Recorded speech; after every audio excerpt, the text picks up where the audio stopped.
আমি কেমনে কথা দেই তরে পীড়িত করার সময় পাই না রে। আমি কেমনে কথা দেই তরে পীড়িত করার সময় পাই না রে।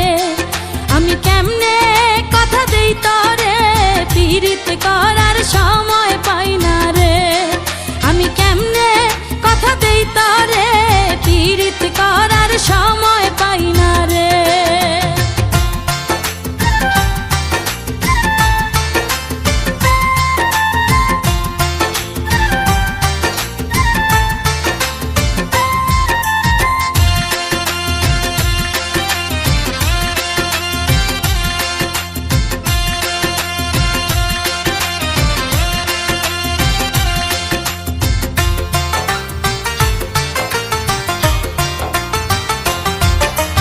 গার্মেন্টসেতে চাকরি করে জীবন কাটে কষ্টে রে। সকালে যাই রাইতে আসি রে। আমি গার্মেন্টসেতে চাকরি করে জীবন